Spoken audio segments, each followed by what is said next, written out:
के न घर करे हो जाए ठीक।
दोनों अखियां में काला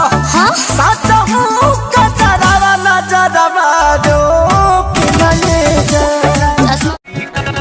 ये सैया कही कवन सेवा करी खिस बोल बोल दन मोह लगल बड़ी सजल से जरिया छोड़ के हुइया सुतल पानी का सजल से जरिया छोड़ के हुइया सुतल पानी का अपना धनिया से राजा जी दूसल बनी का।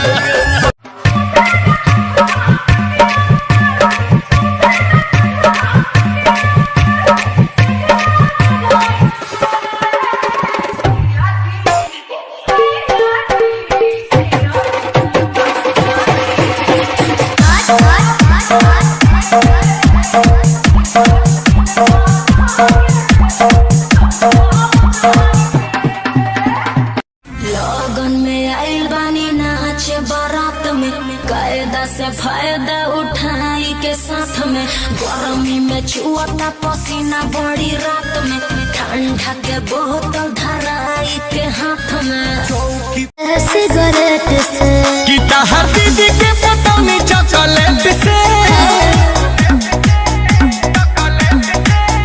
तोहर दीदी के पतौनी चॉकलेट से चल तोह के घुमाई दी बुलेट से लाभ वाला फील दे तोहरो असर करी लाभ वाला फील दे तोहरो असर करी सैया जी सबर करे दर्द के न घर करे। पहले जमाने की गर्लफ्रेंड ये बोलती थी मुझे छोड़ के न जाना वादे हजार करते। और आजकल की गर्लफ्रेंड्स ये बोलती हैं मैंने तुझे यूज किया थोड़ा कंफ्यूज किया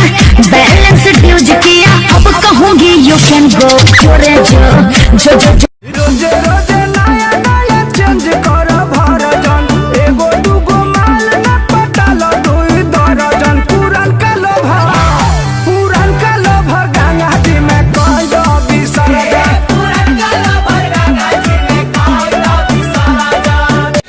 दारू बजारू हो चढ़ जाला हो ताके हो के नियत बिगड़ जाला हो चल चिखना के काम है घुघुनिया हो घुघुनिया इधर तनोट बरसे न भगवान दुनिया चाही लारे लोग मोर हो दुनिया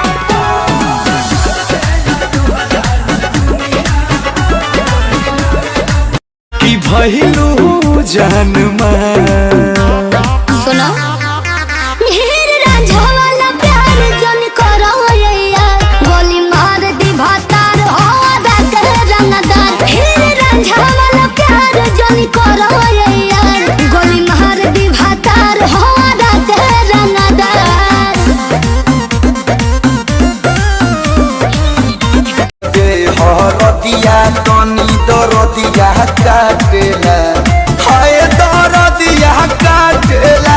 तोरा तू भरई से उलाटेला बाला कमरिया फाटेला तोरा तू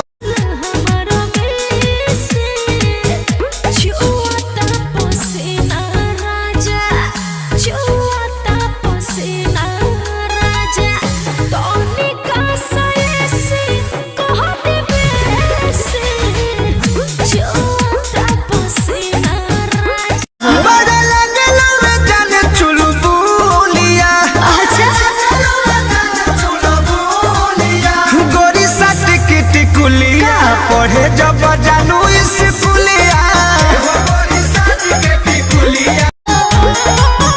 कहे ही बेरा लोला ओकर खूटी मारी मुआ मुआ के तो कहे ही बेरा लोला ओकर खूटी कहां बा जी राजा घोड़ा है ललक रहो छूटी राम देवरा हो पापी पी के घरे आवेला फुरूटी पी के घरे आवेला फुरूटी दरा दिया ये धनी कहो सुहिए से मोई और छोड़ी ना दरा दिया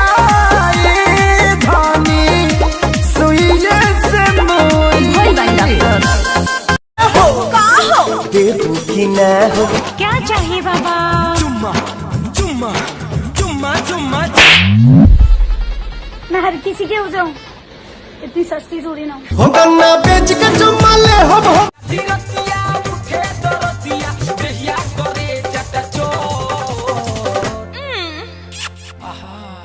कब जीत कब पॉट सोया मारे सट्टा शॉट कोइले बाड़ू सुबह से दैले बाड़ू फोने पर फंसा के जानू तो हर बोलिए मिठाई लेखा लागे गोइला ओठे पूरा ललैया गइल नाम के जवान भइला राजा दियोरी कहिया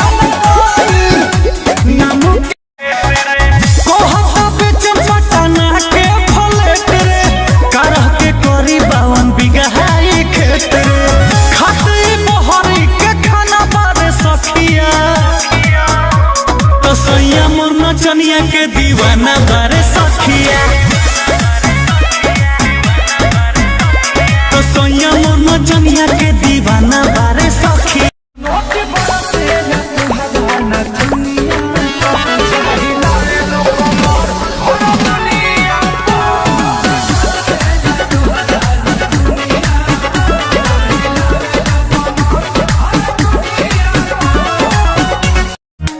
तोर मुस्कान चल बोली बात रे हरस के रासा